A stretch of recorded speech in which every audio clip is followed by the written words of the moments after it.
Enigma, sinabi ang dahilan bakit hindi na sinasabi ang premyo ng isa buhay. Akata may pahaging na naman sa flip top at BR sinabi ang sikreto sa ginawa niya kay Manda Baliw. So tara. Naging issue nga nakaraan taon ang premyo ng isa buhay dahil sa paglabas noon ng premyo ng Matirang Mayaman Tournament na mula sa PSP dahil sa malayong diferensya ng premyo ng dalawang torneo. Sa flip top 100k samantalang sa PSP ay 1,000,000 at meron pang memorabilia na singsing na may halaga daw na 200 hanggang 300k. Kaya marami noon na nambash sa flip top dahil masyado daw tinitipid ni Enigma ang premyo ng isa buhay na sana ay pwede pang lakihan. Naging tikom si Enigma sa issue na ito at sa nangyari nga interview niya kay Batas sa YouTube channel nitong Batasismo at sa segment niyang pag-usapan natin pare. Dito ay natanong ni Batas kung talaga bang secret na ang premyo ng isa buhay at ito ang sagot ni Enigma. Tapos hindi mo na sinasabi, Ari, kung magkano premyo ng isa buhay ngayon. Secret na ba yun? Medyo, parang, ano rin parang corny Parang, naging unnecessary factor ng kung ano man di ba? Parang,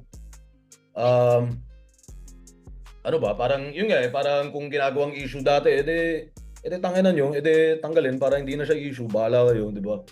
Yeah. Bahala kayo. Isipin nyo, 1,000,000 ba yan o ano? Pero, hindi siya mahalaga di ba? Parang ano ba yan? Inaabangan nyo ba yung premyo para mautangan nyo ba yung ano? Balak nyo utangan yung champ, diba? Diba? Or tulad niya, parang kaya sa specific case ni GL na nanalo siya, diba? Tapos parang corny sasabihin nyo parang may pera na siya ngayon, parang as if wala naman siyang day job na diba? Yeah. Ayos yung pati yun nga, hindi naman yun yung primary hindi naman yun yung purpose nun parang kung lang, di ba? Parang ewan, basta. Kaya corny na lang para hindi na para hayaan na maging factor yung mga ganung bagay Parang focus kayo sa battles, focus kayo sa yun nga sa overall product natin, di ba? Na magandang battle, magandang performance, manalo matalo, parang ganun nga yung manalo matalo nga, wala nga ako masyadong pake basta maganda yung performance So yes. ano pa yung diba, yung mga ganung bagay. Hindi naman mahalaga yun. Hindi mo naman sila pababayaan Yeah. Sa kabilang balita naman, may nagbukas na naman nga na bagong tournament at mula nga ito sa Spitio Bars. Malamang sa may beat ang tournament na ito, gaya ng Bahay Katay. May papremyo nga ito na 20k sa makakuha ng kauna-unang Spitio Bars champion. Marami na ding sikat na mga rappers ang nagbahagi ng talento nila sa Spitio Bars. Ilan nga dyan ay si Smaglas. Handang sumabay, mga pamatay, kahit sino, ba't nang pasaway? Nakita mo sa akin, kumakaway habang sila ay naglalaway. Si Smaglas, eto na naman, nakita mo mga palaban, magmula noon sa kasalukuyan, hinaharap o sa nakaraan, tangina. Mot. Aba mahusay nga tayo, kulay pa lang ng papel, alam agad kung magkano. Ganon din ang salapi at ang patunay na kaso, kaya na ring alamin tunay na kulay ng tao. Kaya di nakataka-taka mga nagwatak-watak papunta sa kanya-kanya, pagkat katawa-tawa kahit sa barya-barya pag hindi na. At J-Skills. Ulitin to, yung pag sinabi mong Roberto, batang tundo, hindi po pwede na basta-bastang tapakan ninyo. Kasi kapag kami lumalapag lahat kumpleto to, na para bang kargada na ginigiba yung bahay nyo. At hindi po pwede na basta lang matamlay. Sa kabilang balita pa, malaki nga ang naging impact na naging laban ni Akata kay Poison 13. Dahil ito na nga naging huling laban ni Akata sa flip top. Abuso ng lantaran iyong kamangmangan. Abutan ng ilang libo para sa trabaho isang buwan. Ganun pa man, dahil sa pinakita niyang tapang, marami ang pintong nagbukas sa kanya. Marami din ang humanga at talagang pumutok ang pangalan ni Akata ng mga panahon na yun.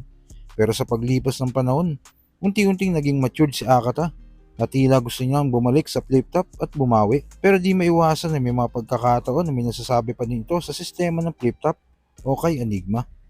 Kaya kayong pakainin ni Enigma, naniniwala ako, kaya niya yan. Wag lang kayong mahiya na maningil ng karapat dapat na TF para sa inyo. Bakit? Nag-aanda Ano naman? Ano? Gusto niya exposure lang? No way! Bibili pa! Di tuloy makareact yung mga bumatil sa PSP. Poison. Sislakon. Temzite. Mga bumatil sa PSP. Di masyado makareact.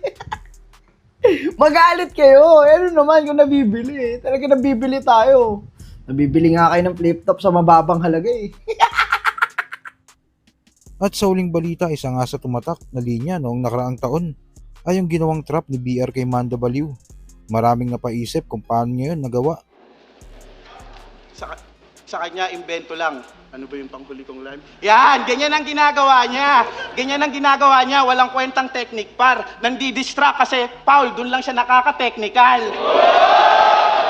Yung ginawa niyang physical, niribat ko ng lyrical. Ganun ako kagaling, brother. Para kang nag-shopping na di tinigyan yung presyo, kaya nagulat ka sa counter.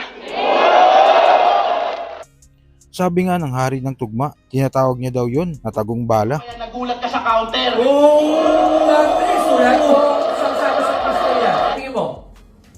Tingin ko, isa yan sa mga tinatawag ng mga battle rapper na mga tagong bala. Na may mga ganyan ako eh. May mga ganyan ako na parang... Naghanap ka lang tamang tempo. Tamang tempo, gagamitin ko to. Sige, trigger nyo lang ako. May mga ano yan eh, booby trap yan eh. Na parang, sige, hulaan mo yung sasabihin ko, meron akong nakahanda para sa'yo. At yun, nagamit niya. Galing, magaling siya nun. Galing ha? Galing ni galing ng taktika niya dito, di ba? Oo, galing. Sa interview nga ni BR sa Tapik Squad, dito ay pinaliwanag niya kung paano niya nagawa ang bara na yun. Nakakabilib yun. Dahil yung setup at punchline niya ay swabing-swabe, saktong-sakto at hindi pilit. Planado mo yun? Or on the spot yun? Or paano ginawa yun? Ano siya eh, yung ano kasing yun, floating angle lang siya sa battle namin. Kumbaga, paano ba to? Kumbaga, kasama na siya sa notes ko, angle siya, nadi-distract pala to madala. Pero hindi ko siya nalagyan ng katawan, kumbaga, Okay. wala siyang kung 2-bar setup ba, kung 4-bar setup. Tapos, yung nagbuo ako ng rounds ay, ano tawag dito? Kumbaga, sakto na yung 3:32. So, hindi ko na siya maipasok. Tapos parang di ko rin alam kung maganda siyang ipasok ng wala lang.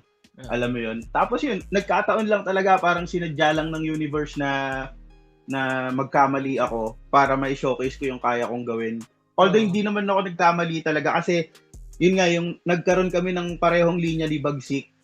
Okay. Nung mismong gabing yun, yung Oxygen. Oo. Yung Oxygen na wordplay. Nung mismong gabing yun. So kayo ba mga kuys? Isa din ba kayo sa napabilib ni BR sa ginawa niya na yun? At sa mga payag ni Enigma about sa premyo ng isabuhay? Anong masasabi niyo dito? Kung ano man sa loobin mo, comment mo lang sa baba. Mapag-usapan natin yan. So yun lang. God bless.